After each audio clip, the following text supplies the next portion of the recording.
जी friends, different lot का generic active ingredients API जो आपका होता है वो उसकी लॉट डिफरेंट हो।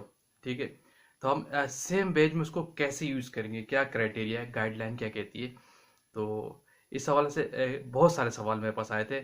तो मैं वहाँ क्वेश्चंस आंसर आपको मैंने वहाँ दिए साइट पे भी, लेकिन वो इतना लंबा हो जाता है, लेंदी हो जाता है वहाँ पे बैठ के डिस्कशन। तो इसीलिए मैंने कहा वीडियो के फॉर्म में आपको अपलोड कर दूँ कि आपको क्लियर हो जाए कि डिफरेंट लॉट हो एपीआई की। सही है, और सेम बेज में एक बेच में किस तरह यूज़ कर सकते हैं। आज की वीडियो का हमारा फोकस ये बड़ी इंपॉर्टेंट पॉइंट है, कंसेप्शनल बात है, और उसके पीछे रीज़न ही बताऊंगा कि रीज़न क्या है, आपको करना क्या चाहिए। ठीक है, तो आगे चलने से पहले आप देख रहे हैं मेरे चैनल वॉइस ऑफ ज्ञानी और मैं सफदर खान ज्ञानी। एक बटन दबा के चैनल को लाजमी सब्सक्राइब कर लें। इन दी एंड आप लोग नॉर्मली भूल जाते हैं, ताकि इस तरह की टेक्निकल वीडियोस आप तक पहुंचती रहे। देखिए फ्रेंड्स, अगर आपका मैन्युफैक्चरिंग का एक बैच है, सही सेम बैच है, लेट सपोज का बैच नंबर 110 है, और आप चाह रहे हैं कि आपके पास उसका जेनेरिक जो उसके अंदर एपीआई दो डिफरेंट लॉट के हैं, तो हम उसको कैसे यूज़ करेंगे। इसका वेरी सिंपल आंसर है विद रीजंस कि आप उसको यूज़ नहीं कर सकते। ठीक है, एक बैच के अंदर डिफरेंट लॉट का मटेरियल एपीआई, सही है, एक्सीपेंट की बात नहीं कर रहा, जेनेरिक जो है वो आप यूज़ नहीं कर सकते, क्योंकि उसकी वजह क्या है, जब लॉट डिफरेंट है तो डेफिनेटली दोनों की पोटेंसी डिफरेंट होगी। तो आपको जस्टिफिकेशन करना बहुत मुश्किल हो जाएगा कि अगर इस बैच में कोई कंप्लेन आता है तो किस बेस पे आप उसको जस्टिफाई करेंगे। क्यों कि एपीआई आपका लेवल क्लेम होता है, उसको आप क्लेम कर रहे होते हैं पोटेंसी के लिहाज से अपने डॉक्यूमेंट पे। आप उसकी पोटेंसी निकालते हैं और उसी की बेस पे जो ट्रैप होती है आपकी, और डिफरेंट जो अथॉरिटीज होती है जो चेक करती है, वो जस्ट एपीआई वगैरह चेक करते हैं, ज़्यादातर पोटेंसी पे उनका फोकस होता है।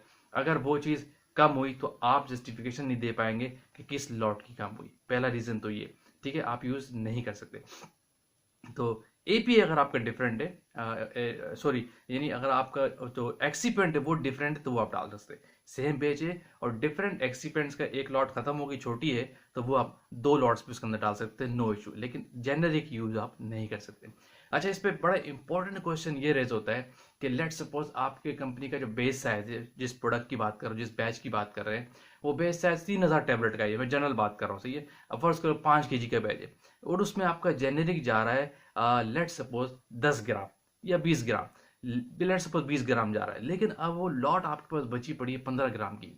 तब हम क्या करेंगे, उसको फेंक देंगे, कैसे यूज करेंगे। आपका बेस साइज तो क्या कहते हैं 20 ग्राम के लिहाज से सेट है, तो कैसे करेंगे। क्योंकि और गाइडलाइन भी आपको ये कहती है कि आपका जो बेस साइज है उसको आप इंक्रीज भी नहीं कर सकते हैं। तो इसको किस तरह समराइज करेंगे, तो उसको फेंक भी नहीं सकते, मटेरियल को तो फेंका नहीं जाएगा।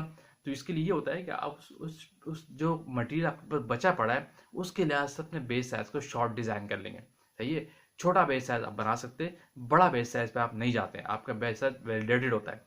छोटे बेच को आप समराइज कर सकते हैं कोई अदर एक्टिविटीज के लिए, अगर छोटा ऑर्डर आ जाता है तो ठीक है, ये एक्टिविटी कर सकते हैं, उसको फेंकते नहीं है। लेकिन ऐसा पॉसिबल नहीं है कि एक बेच के अंदर दो डिफरेंट लॉट के एपीआईज आप यूज कर ले, नॉट पॉसिबल। ये कोई भी गाइडलाइन आपको नहीं कहती है, और कोई भी बेस्ट प्रैक्टिस नहीं किसी इंडस्ट्री के अंदर कि आप इसको यूज कर ले। क्लियर, तो ये अपने जहन में रखिएगा। अगर से एक प्रोडक्ट के एक बैच मैन्युफैक्चरिंग हो रही है तो एपीआई एक ही लॉट का यूज होगा, एक ही पोटेंसी यूज होती है, क्योंकि पोटेंसी वेरिएशन आ जाता है।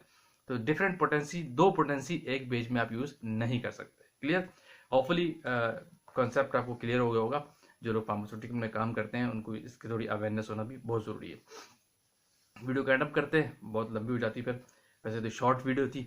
और चैनल को लाइक कीजिए, शेयर कीजिए, कमेंट्स कीजिए। आएंगे किसी और टेक्निकल बात के साथ। थैंक यू फॉर वॉचिंग, अल्लाह हाफिज़।